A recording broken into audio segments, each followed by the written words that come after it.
Bonjour et bienvenue dans une nouvelle vidéo interview. On est sur la chaîne de Créatonique, on interviewe plein de créatifs professionnels et aujourd'hui je suis avec Julie. Salut Julie. Coucou. Ça va bien ? Ouais, super. Et toi ? Super. On va pouvoir parler du parcours de Julie, de tout ce qu'elle fait aujourd'hui dans son métier. Elle va aussi pouvoir nous raconter un petit peu tout ce qu'elle fait au quotidien dans son activité de graphiste avec une spécialité autour du branding. Vous allez voir, c'est hyper intéressant et j'espère que ça va vous inspirer. Alors Julie, du coup, moi je suis trop contente d'être avec moi, toi. Pareil. Parce que franchement, quand je t'ai contactée pour Créatonique, j'étais trop contente de pouvoir bosser avec une graphiste parce qu'effectivement, on a plein de métiers différents dans Créatonique, dans les formations. Et toi, sur ta spécialité en graphisme, tu as quand même une façon de faire que je ne vois pas souvent et qui m'a fait très plaisir à découvrir. Du coup, tu vas pouvoir nous en parler un petit peu plus aujourd'hui. Mais d'abord, j'aimerais bien que tu puisses te présenter. Donc moi je suis Julie, j'ai 30 ans, je suis donc designer de marque, donc ça veut dire que je crée et des identités visuelles, des logos, donc voilà tout ce qui est autour du branding. Je pense aussi la stratégie en amont pour les clients, donc stratégie de marque, et je les accompagne sur toute la création de leur support de communication du coup. Donc pour nommer les principaux, ça va être site web, kit Instagram, kit LinkedIn, donc tout ce qu'il faut pour pouvoir propulser son activité et être visible sur les réseaux sociaux. C'est trop bien. Et ça fait combien de temps que tu fais ça ? Du coup, je me suis lancée en 2019, fin 2019, plein Covid, donc super bidé. Mais ça m'a pas empêché de vouloir construire quelque chose de chouette. J'avais déjà un peu en tête une idée de comment je voulais, de quelle était ma vision du travail idéal. Et je pense que l'entrepreneuriat, ça m'a vraiment amené à ça, à développer une vision un petit peu de rêve que je voulais mettre en place. Parce que du coup, je t'ai pas parlé de mon parcours, mais quand j'étais en entreprise, je travaillais dans des grosses boîtes et tout ça. Et je trouvais que c'était toujours un petit peu figé dans la manière dont on pouvait faire notre travail. Je trouvais que ça manquait d'humain et de personnalité, de couleurs. Et du coup, quand je me suis lancée à mon compte, c'est vraiment ça que j'ai voulu mettre en avant. Des couleurs partout, le côté joyeux. On est au travail, mais on reste des êtres humains. Donc de l'accompagnement, de la compréhension, de l'empathie. Et en fait, je me sens super bien comme ça. C'est beaucoup de boulot, mais j'adore ce que je fais. Oui, parce que c'est ce que tu m'as raconté aussi un petit peu hier pendant le tournage, que dans ton travail, tu étais vraiment frustrée aussi sur l'accompagnement, peut-être le service aussi par rapport aux clients et que des fois, on te laissait juste pas exprimer tes idées. Ouais.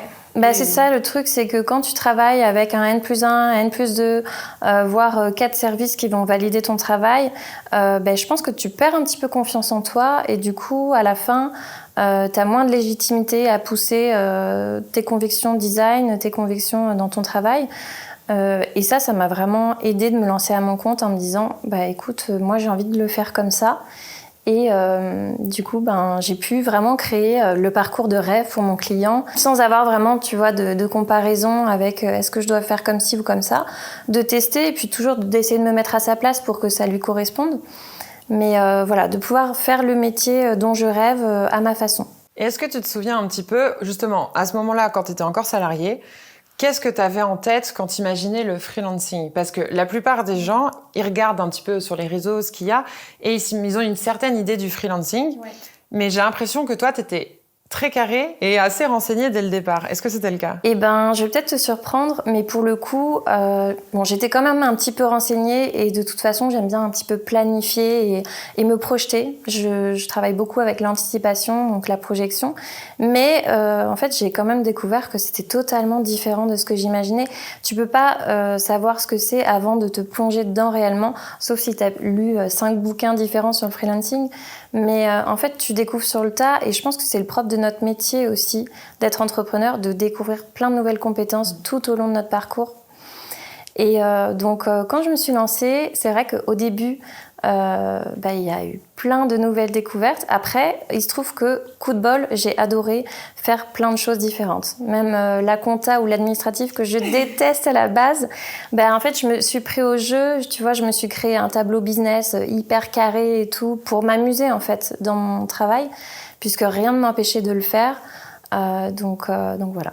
Oui, moi, c'est vraiment la première chose chez toi qui m'a impressionnée. La première fois qu'on s'est appelé avec Julie, elle m'a partagé son écran et elle m'a montré un petit peu son organisation. Et là, moi, j'ai fait... J'ai un papa ingénieur, donc je pense que ça doit venir un peu de là, le côté carré, et puis même du fait que j'ai travaillé beaucoup en UX design, donc des parcours clients, de réfléchir à la fonctionnalité la plus parfaite possible, la plus pratique. Mais oui, c'est un peu... Mais c'est fou, c'est génial. Parce que c'est ce que je t'expliquais hier. Moi, quand j'ai commencé, c'était un peu à la one again. J'en fais un peu par-ci, un peu par-là. On essaye de relier des trucs qui vont ensemble. Et puis pour les clients, j'avais fait des factures noires et blanches. Enfin, j'avais rien de brandé. J'avais pas de logo, j'avais rien. Que toi, t'as commencé par ça ? Non, en vrai, on commence tous un peu par la facture Word. Je pense que on passe tous par là. Donc au début, j'ai fait mes tests aussi. Puis au début, il faut rationaliser un petit peu les outils, tout ça, savoir qu'est-ce qui est le plus pratique pour nous faire gagner du temps. Mais justement, en fait, c'est pendant ces 3-4 années que j'ai pu construire tout ça.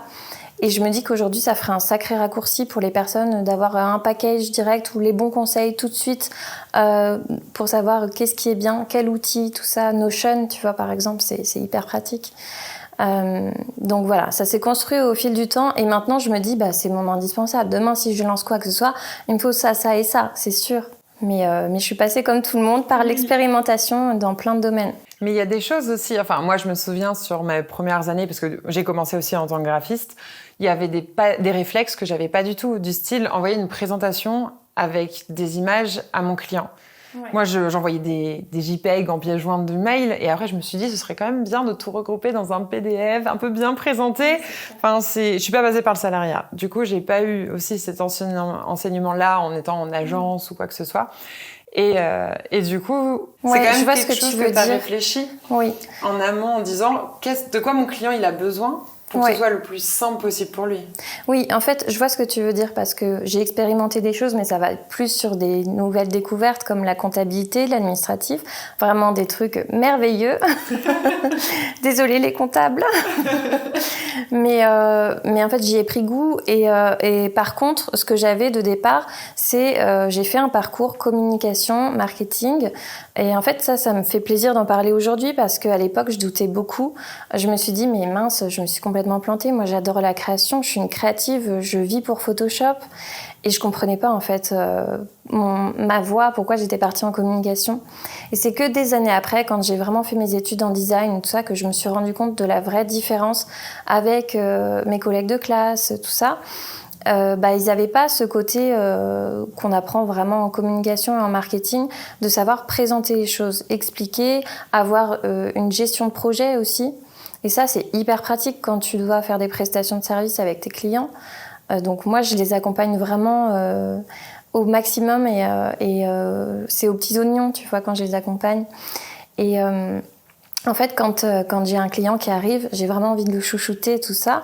Donc, j'ai appris des choses en communication, mais j'ai voulu vraiment les pousser encore plus en me disant aujourd'hui, si moi j'ai acheté ma prestation, comment je veux qu'elle soit dans le meilleur des rêves, quoi. Avec ton niveau d'exigence aujourd'hui, avec le recul, donc effectivement, tu te dis, ok, moi, avec ce que je vois avec mes clients, j'ai 4-5 ans d'expérience. Mon niveau d'exigence, si je devais travailler avec un prestat, ce serait comme ça. Et c'est exactement ce que je vais délivrer à mes clients. C'est ça. C'est génial. Et du coup, tes clients, c'est quoi les retours que tu as des clients aujourd'hui ? Ils sont super contents. Ouais. La plupart, en fait, moi, je me suis dit, dans le doute, mets la barre très haut, comme ça, t'es tranquille. Et c'est un peu ma manière de faire. Donc, parfois, ça implique un peu de stress et tout ça, c'est sûr. Mais en fait, ma façon de faire, elle est comme ça. Donc, je l'accepte. Et en mettant la barre très haut, ça me permet, tu vois, d'aller toujours au maximum au bout des choses. Et mes clients, en fait, ils sont hyper rassurés quand ils viennent me voir, quand ils arrivent. Il y a tout un parcours qui les accompagne, en fait, du moment où ils arrivent sur mon site et qu'ils comprennent clairement mon offre, au moment où on passe en visio et où je leur dis que je suis là, que tout du long on peut se faire des échanges en visio.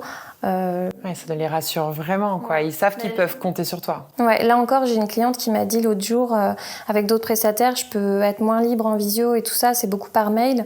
Et en fait, ça les rassure, juste l'échange humain, le fait de pouvoir se voir. Et moi, c'est aussi quelque chose qui m'apporte beaucoup parce que du coup, c'est vrai que je suis beaucoup toute seule dans mon bureau. Donc, ça me fait du bien aussi d'échanger avec des gens de vive voix, même si je peux pas toujours les voir en vrai. Je trouve ça plus chouette, en fait. Ouais, Toujours miser sur la qualité, en fait. Si tu pars sur un process très qualitatif et que tu n'as aucun retour négatif dans la mesure du possible, c'est vrai que ça peut arriver si jamais il y a un problème. Je touche du bois. mais en fait, si tu mises sur la qualité, bah, tu as beaucoup plus de chances que tout se déroule bien derrière. Et donc, tu te facilites la vie. C'est un peu comme un investissement, en fait. Donc voilà, tu mets beaucoup d'efforts au début, mais après, tu es tranquille. Et puis, ce que je vois aussi, c'est que tu mises sur la qualité, mais aussi tout ce que tu as mis en place sur tes réseaux et sur ton site, ça exprime ton univers. On voit qui tu es. On arrive à savoir à peu près quel type de personne tu es et quel type d'accompagnement tu vas donner à la personne. Ouais. Du coup, je pense que il y a un tri sélectif, tu vois, oui, carrément. de clients derrière. Les clients se reconnaissent ou se reconnaissent pas, en fait. Donc, du coup, si tu parles pas de qui tu es, si tu montres pas qui tu es, tu risques d'avoir plein de personnes qui viennent. Donc, super au début. Et puis après, tu vas te rendre compte que la personne ne fonctionne pas, n'a pas le même fonctionnement que toi, qu'elle a des attentes différentes. Et donc, ça va être des projets un peu déceptifs, voire des problèmes avec tes clients. Enfin, là, j'exagère, mais tu vois, ça facilite quand même vachement. Enfin, quelqu'un qui a envie d'un truc rapide et qui est plus brut de décoffrage, très commercial, ouais, c'est ça. Peut-être que toi, ça ne matche pas et du coup... C'est ça, il en faut pour tous les goûts. Et moi, voilà, c'est la douceur, c'est le côté humain, c'est le côté rêverie aussi, beaucoup. Le côté joyeux et coloré, ça, c'est vraiment quelque chose qui me parle et qui parle à mes clients, je pense. Et si on était dans quelque chose d'hyper chiadé, très luxe, les codes noirs et tout, enfin, il en faut aussi, tu vois. Il y a de tous les styles créatifs, mais c'est pas moi. Ça, c'est top. Oui, hier, je te donnais l'exemple de, par exemple, quelqu'un qui ouvre une salle de CrossFit, qui veut quelque chose de très noir avec des couleurs néon. Enfin, il voit ton site, il va pas se projeter. Ouais, voilà, ça va pas lui parler. Du coup, ça fait le tri. Et mine de rien, ça, c'est pas négatif, le fait qu'il y ait des clients qui s'en aillent ou des prospects qui rebondissent ailleurs. Justement, ça fait que moi, je peux vraiment atteindre mes clients de rêve, les personnes que j'ai imaginées, avec qui j'ai vraiment envie de travailler. Du coup, j'en croise après beaucoup plus. Donc, forcément, j'imagine que tu as vu la différence au début de ton activité en freelance par rapport au style de client que tu avais. Et puis, au fur et à mesure du temps que tu as mis en place tout ce parcours client et cette identité, j'imagine qu'aujourd'hui, tu as un pourcentage beaucoup plus gros de clients cibles. Ouais. Et ça, j'ai envie de dire que c'est pas évident. Au début, je comprends totalement et c'est aussi l'objectif de faire des formations sur ce sujet-là. Mais c'est pas forcément évident au début de se dire je vais prendre le risque de m'affirmer dans mon identité pour peut-être éliminer une certaine partie de l'audience, mais trouver vraiment mon audience cible et la convaincre à 100%. C'est un pari qu'il faut faire et que j'ai fait au fur et à mesure. Et qui, vu que c'est mon métier aussi, ça m'a aidé bien sûr d'affirmer tout ça. Mais quand tu affirmes ton identité, quand tu montres du coup qui tu es, ça plaît beaucoup plus aux gens qui se reconnaissent. Ça t'a pas fait peur au début ? Au début, en fait, je trouve que c'est un peu le but de l'entrepreneuriat aussi. Enfin, je pense que si t'as peur, tu vas vite être arrêté. Donc parfois, c'est un peu compliqué, mais c'est un peu comme un saut en parachute et il faut oser le faire, quoi. Totalement. Mais après, moi, j'en vois très bien dans les élèves que j'ai, des personnes qui me disent non, mais j'ai pas envie de me fermer des portes, j'ai pas envie de me fermer des styles de clients, j'ai envie de toucher à tout. Et du coup, plus peur dans le sens, je ferme quelques portes, mais pour ouvrir les bonnes portes. Oui, c'est ça. Et du coup, j'imagine que ça fait peur au début de s'affirmer, mettre son identité pour attirer seulement un style de client. Après, moi, justement, étonnamment, ça m'a pas fermé les portes parce que je travaillais avec des gros groupes, des grosses entreprises, par exemple. Et j'ai décidé de m'axer vers les entrepreneurs naturellement parce que quand je suis passée par là, j'ai compris qu'il y avait besoin d'aide et puis je me reconnaissais aussi beaucoup en eux, du coup. Mais en fait, je continue toujours à travailler parfois avec des entreprises parce que ça m'apporte aussi d'autres choses à côté. Et elles se sont pas du tout fermées. Au contraire, j'ai eu beaucoup de retours de « Ah, c'est bien, on voit qui tu es, enfin, tu t'affirmes ». Et je pense que les entreprises, pour l'instant, elles sont pas encore totalement habituées à ça, mais elles vont s'ouvrir aussi petit à petit à une façon de faire nouvelle en termes de travail, en termes de méthodologie.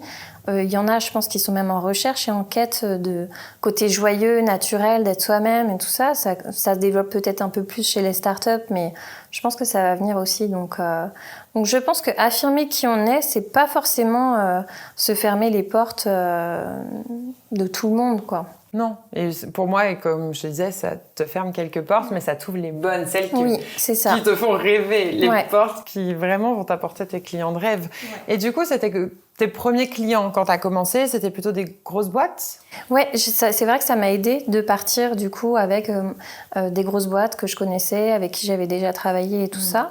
Donc ça a été un beau tremplin. C'est vrai que c'est pas toujours évident de se lancer en freelance du jour au lendemain, comment trouver des clients. Mais rapidement, j'ai voulu en fait plus appliquer une méthodologie de stratégie de marque et d'identité. Et les grosses boîtes, elles n'ont pas forcément des besoins là-dedans. Elles vont voir des agences. Donc naturellement, après, quand j'ai voulu vraiment axer mon activité plus sur le design graphique et l'identité de marque, sur tout ça, et ben là, du coup, je me suis plus orientée vers les entrepreneurs. Donc c'est des projets différents parce que c'est plus des projets en one shot, parce que quand tu fais une identité, tu la refais pas tous les 4 matins, tu vois. Mais du coup, c'est vraiment ça que je voulais cibler. C'est quand j'ai pivoté, quoi. Finalement, ça peut se faire de manière assez régulièrement, sauf si c'est des gros pivots. Mais encore aujourd'hui, ça m'arrive de prendre des carrefours et de choisir un chemin ou l'autre. Et c'est ce qui affine aussi notre parcours, je pense, nos envies, nos rêves. Donc voilà. Mais je sais très bien que ça fait peur. Il y a plein de fois, je mentirai pas, ou bien sûr, ça fait peur et c'est pas toujours très facile, c'est pas toujours tout rose. L'entrepreneuriat, par contre, je trouve que ça peut être beaucoup vu comme le truc idéal de je vais monter mon business à moi. Et oui, c'est le cas, mais il y a plein de difficultés. Il y a quand même des règles à suivre et des choses dans lesquelles on est obligé de passer. Ouais, c'est clair. Et c'est pour ça que c'est cool de se faire aider, parce que sinon, il faut tout découvrir soi-même. Moi, je suis comme ça, je suis un bulldozer.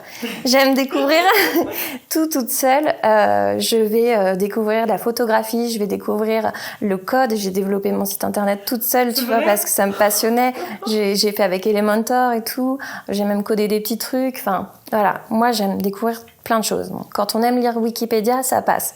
Mais pour les autres, c'est bien de prendre quelques raccourcis. Et du coup, par rapport à ça, ouais, c'est vrai que il faut pas imaginer non plus que c'est tout facile, tout rose. J'aime bien prendre la comparaison de, tu vois, quand tu fais une rando et que tu montes une montagne, c'est hyper chouette, t'arrives tout en haut, mais c'est beaucoup d'efforts. La vue est magnifique. Bon, et ben il y en a qui préfèrent prendre l'autoroute. C'est beaucoup plus répétitif, mais c'est plus simple, tu vois, en voiture. Oui, il n'y a pas qu'un chemin. Enfin, on peut effectivement passer par beaucoup d'étapes, choisir de faire quelque chose de plutôt stable. On en parlait en plus hier de l'ambition. Oui. De faire quelque chose de plutôt stable, tu arrives à un certain niveau, tu es hyper content, c'est le calendrier de rêve que tu as, les clients, c'est plutôt stable, le CA aussi, et de continuer là-dessus pendant des années. Ouais. Ou alors, tu peux effectivement choisir de continuer à grimper la montagne, comme tu disais, c'est vrai. Et de lancer toujours de nouveaux projets, des nouvelles offres, de faire des pivots. Il y a puis parfois, tu peux t'arrêter à un palier aussi, explorer plein de choses, sans vouloir grimper à fond tout le temps. C'est aussi ça qui est top, moi je trouve, avec l'entrepreneuriat, c'est que vraiment ça peut s'adapter à tellement de profils différents. Ouais. Non, c'est vraiment chouette. Et du coup, aujourd'hui que tu as plus ton identité qui est mise en place, ton parcours client, où les clients ils te trouvent tout seuls. Oui, ils viennent à toi. Ouais, maintenant. c'est ça. En fait, moi, j'étais pas trop à l'aise à démarcher, même si j'ai beaucoup fait ça pour trouver des emplois et tout avant. J'avais même ma petite technique pour repérer les bonnes adresses mail et envoyer aux bonnes personnes. mais en soi, c'est pas quelque chose sur lequel j'étais super à l'aise.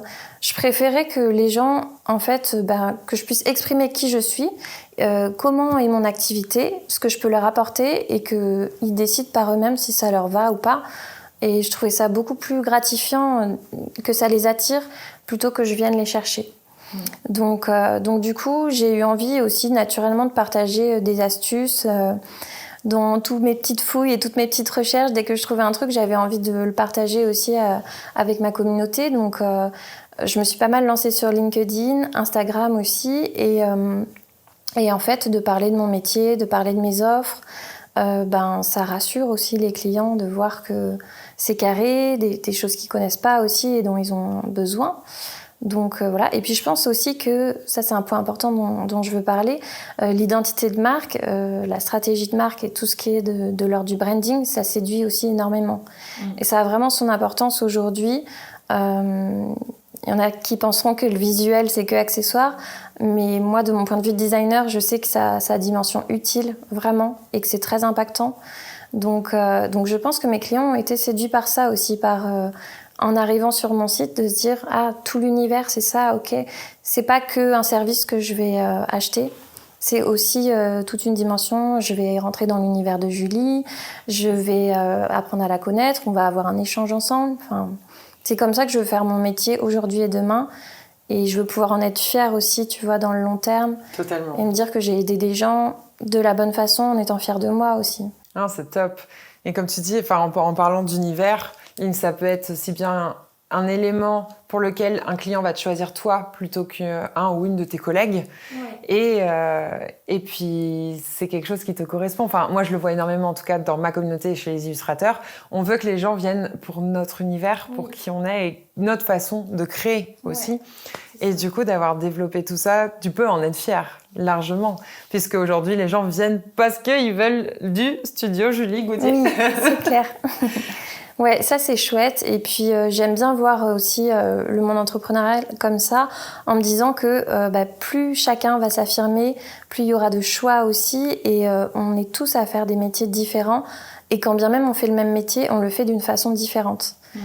Et je trouve ça cool aussi d'avoir des collègues, tu vois, qui sont presque devenus des amis dans le même secteur que le mien. Mais en fait, on a toute notre patte qui est différente. Et donc on trouve nos clients grâce à ça. D'ailleurs, en parlant de clients, c'est aussi un des points qu'on avait discuté les premières fois qu'on s'était appelés. Toi, tu as plus de clients maintenant que tu as tout ce branding et ce parcours client qui est bien mis en place. Ça séduit, j'imagine, plus. Et du coup, ça t'a permis aussi d'hausser tes prix. Oui. En fait, il y a un moment où je me suis rendu compte que mon tarif journalier, il fallait que je le pense, il fallait que ce soit quelque chose vraiment de réfléchi. J'ai jamais mis des prix trop bas parce que je me suis toujours basée sur une fourchette moyenne. Tu sais, les plateformes de freelance, tout ça, ça m'a quand même guidée au départ. Après, il y a le fait de pouvoir aussi comparer un peu avec la concurrence. Mais en fait, à partir d'un moment, j'ai pas du tout fait à la louche même. Et en fait, j'ai construit mon TJM, donc mon taux journalier. Et après, maintenant, quand mes packs évoluent, mes tarifs augmentent, souvent c'est que je rajoute des choses dedans. Mon tarif, je le change pas ou très peu. Et je construis en fait mes offres à partir de ça. Donc c'est toujours juste aussi. Je trouve que c'est plus équitable pour mon client et pour moi de savoir que dans le pack identité visuelle, il y a tant de jours de stratégie, il y a tant de jours de création, il y a tant de jours d'export ou de finalisation avec mon client. Et ça me guide en fait pour la construction de mes offres. Bon, ça on en reparlera dans la formation. Mais... Oui. C'est sûr que si tu es clair dès le départ sur le pack identité visuelle que ça va durer 2 mois, j'imagine ça doit être dans ces eaux-là, 1 mois, 2 mois, je sais pas exactement. Oui, c'est à peu près ça. Voilà. Parce que maintenant aussi, en parallèle des offres, il y a aussi la construction de mon besoin à moi. Et c'est ça qu'il faut faire coïncider avec ce que je propose à mes clients. Le but, c'est que je sois à l'aise et que eux aussi. Donc, sur la durée, je découpe en fait mes prestations pour avoir vraiment le temps de les réaliser. Et puis, j'ai des journées aussi que je dédie à mon administratif, le business. Donc, je trouve ça trop chouette que tu sois autant carré parce que, pour être passé par là, il y a tellement de clients qui disent « Voilà, j'ai besoin de ça. Quand est-ce que vous pouvez me le faire ?» Et du coup, ils en ont besoin pour la semaine prochaine ou pour demain. Mais non, toi, ils viennent te voir et ils sont déjà au courant. Quand tu travailles dans l'urgence, ça, malheureusement, c'est vrai que les grosses boîtes, elles fonctionnent encore beaucoup comme ça. Et je pense que ça serait tout dans leur intérêt de changer un peu ce fonctionnement parce qu'en anticipant, t'es beaucoup plus à l'aise, t'es moins dans le speed, etc. Mais il y a encore des urgences comme ça, du coup, sur des projets d'entreprise. Après, c'est vrai qu'avec les entrepreneurs, c'est ce que j'adore, c'est de pouvoir, du coup, avoir une cible qui me comprend. En fait, on est pareil, donc on a la même envie, je pense, d'être au calme quand on bosse, de se sentir bien, d'être épanoui, il y a déjà suffisamment de problématiques dans l'entrepreneuriat que je pense qu'il faut lisser. Tout ce qu'on peut lisser, il faut faciliter en fait. Et faciliter, ça me parle beaucoup. J'ai fait de la facilitation graphique en tant que telle. Donc c'est vraiment les petits dessins pour expliquer quelque chose très simplement, faire des sketch notes, etc.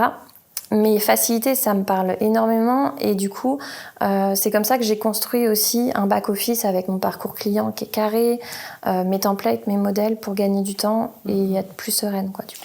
Et du coup, moi, ce que je trouve vachement bien, c'est que ce que tu as créé, c'est un cercle vertueux.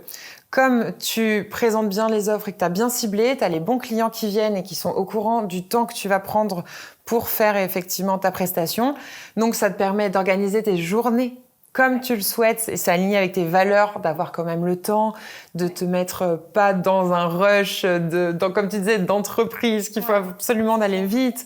Et du coup, tes clients sont satisfaits et ils te recommandent. Enfin, tu as réussi à établir quelque chose. Même après, derrière, effectivement, on en parlait juste avant, mais ton CA qui reste plutôt stable, d'après ce que j'ai compris, et qui rentre tous les mois. Enfin, tu as réussi à créer un espèce d'univers de tout qui fait que ça fonctionne pour toi. Ouais, c'est clair.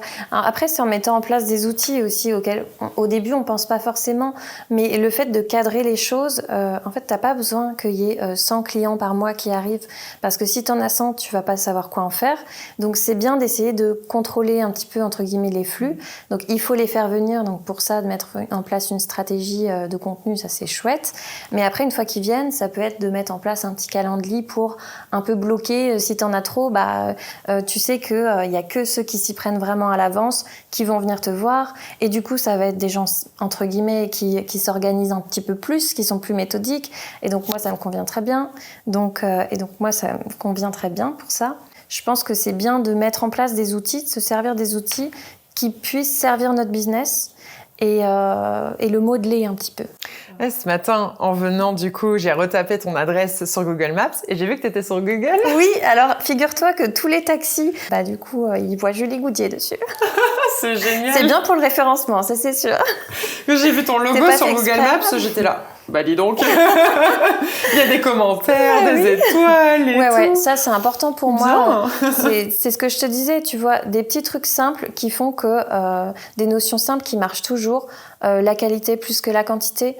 Et donc mes clients sont super contents, on prend le temps de faire les projets ensemble, donc ça m'attire encore plus d'autres clients. En plus ils reviennent, même s'ils ont leur identité, ils ont besoin de faire d'autres choses et tout, donc c'est trop bien quoi. Donc ouais, je pars toujours là-dessus.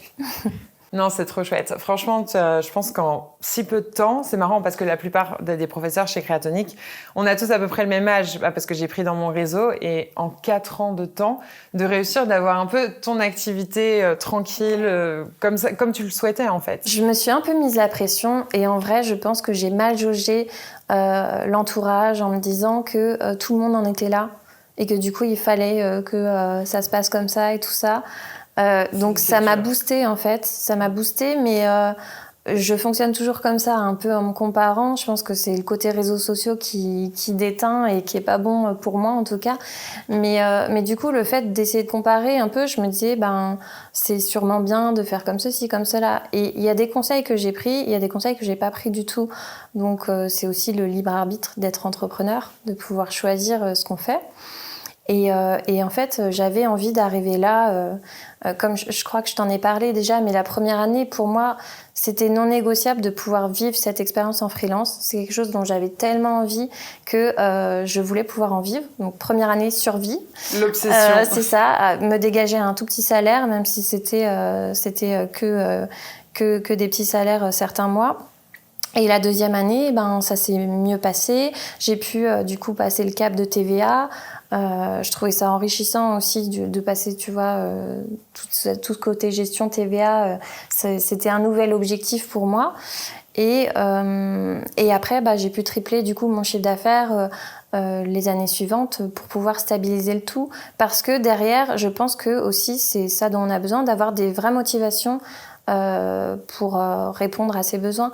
L'argent pour l'argent, moi, ça me parlera jamais, je pense.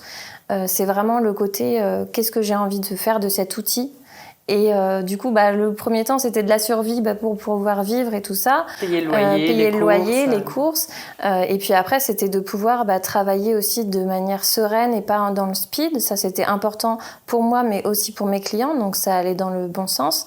Et puis après, j'ai aussi pensé si je devais faire une pause plus tard, je sais pas, devenir maman ou quoi. Ça, c'est des questions aussi que je me pose. Et en freelance, tu peux pas savoir comment ça va se passer. Est-ce qu'il y aura des creux ou quoi ?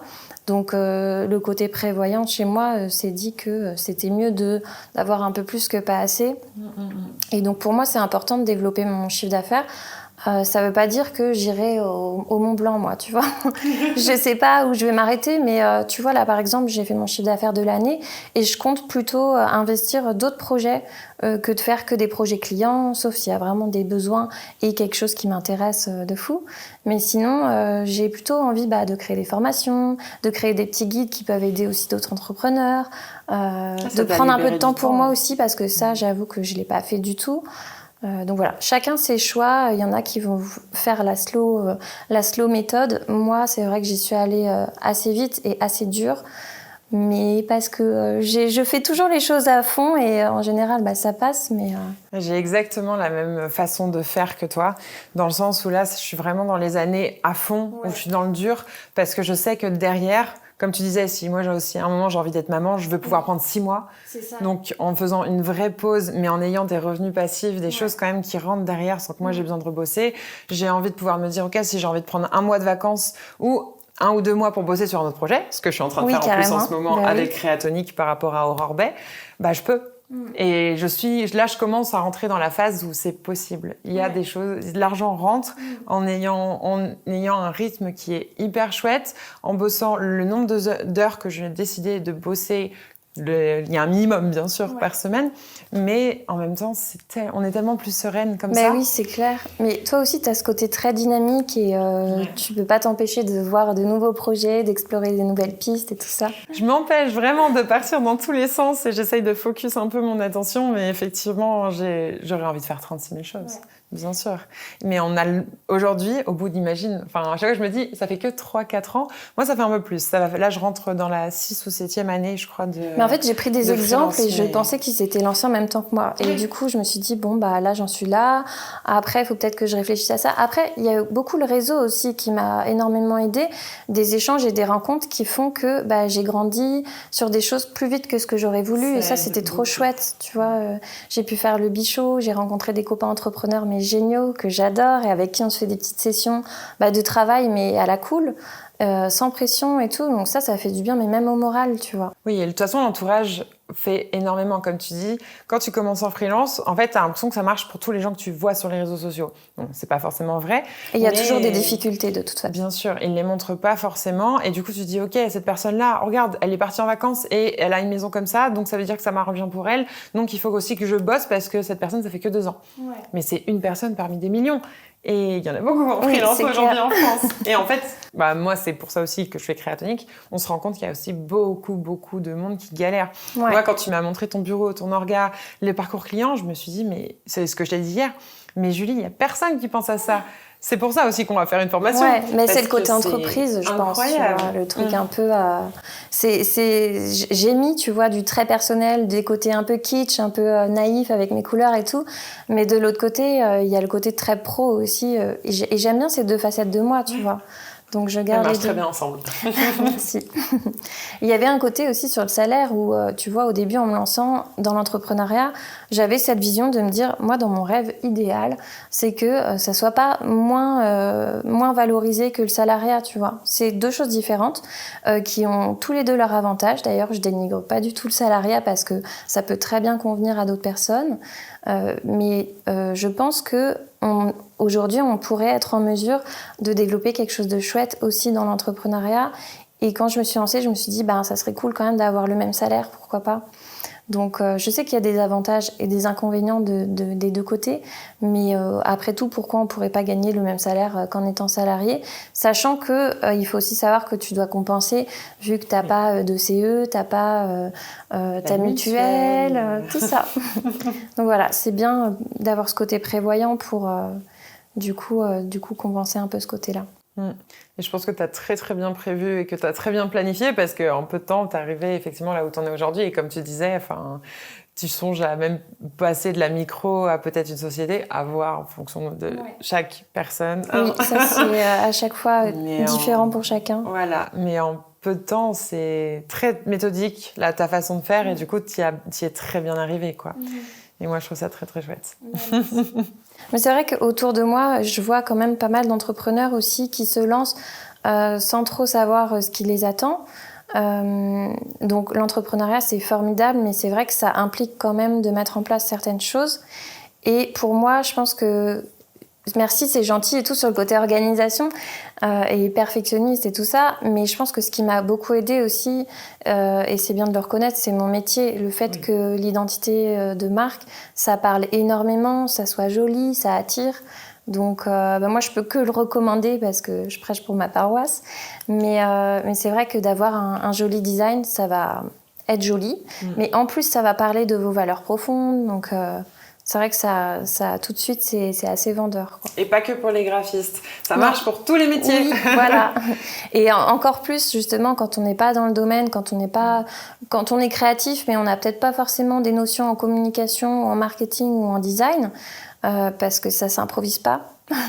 C'est un autre langage. Moi, j'aime bien souvent dire que, tu vois, les images, la communication visuelle, ça veut dire quelque chose. Tu peux le traduire par des mots derrière. Donc, il y en a qui sont forts en écriture. Ben, moi, c'est plus le visuel et ça raconte quelque chose. C'est pas au hasard, quoi. Ouais. Mais il y en a beaucoup qui en ont besoin parce qu'au final, tout le monde n'est pas graphiste. Moi, j'ai déjà vu des sites de photographes ou d'animateurs, même d'illustrateurs. C'était pas très moderne ou les couleurs étaient pas forcément bien choisies. Ouais. Donc, sur les illustrateurs, je trouve que il y a tout, et même les photographes, on a tous des métiers visuels dans la création. Pas tous, mais il y en a une grosse majorité quand même. Ouais. Et du coup, il y a toujours moyen de rattraper en faisant un site très blanc, une identité très blanche et noire et mettre juste nos illustrations ou nos photos, tu vois. Oui, c'est clair. Mais c'est pas la même chose qu'avoir un branding complètement cohérent, travaillé. Voilà, de partout. C'est ça, parce que si tu mets tes illustrations sur un site noir et blanc, le contraste, il se fait tout de suite, tu vois. Ça veut dire que tes illustrations, c'est qui tu es et ta créativité s'exprime à travers. Et puis derrière, le site, il parle pas du tout, quoi. Donc ça, c'est aussi quelque chose qui va être séduisant pour l'œil et pour l'humain en termes généraux, c'est de créer de la cohérence. Et moi, c'est ça que j'ai fait et que j'ai construit au fur et à mesure, c'est d'avoir mon site web, d'avoir mes illustrations, d'avoir mes photos personal branding, après d'avoir mon interface Notion, ça c'est vraiment en option quand t'as tout terminé le reste, mais j'avais besoin de ça aussi, ça avait un côté inspirant pour moi pour me retrouver dans mon business aussi. C'est trop chouette. En tout cas, ça m'a fait trop plaisir de te poser toutes ces questions. C'était super intéressant. Et puis, moi, j'ai passé de toute façon un super moment avec toi. Moi, j'étais trop contente de te voir aussi. Oui, pendant le tournage, pendant l'interview.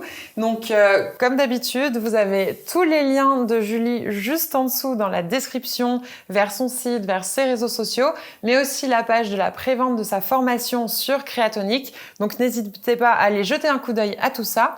N'hésitez pas aussi à liker la vidéo si elle vous a plu, à vous abonner pour voir toutes les autres interviews de tous les créatifs que nous avons chez Creatonic. Et je te dis un grand merci, Julie. Merci à toi. Et à bientôt. À bientôt.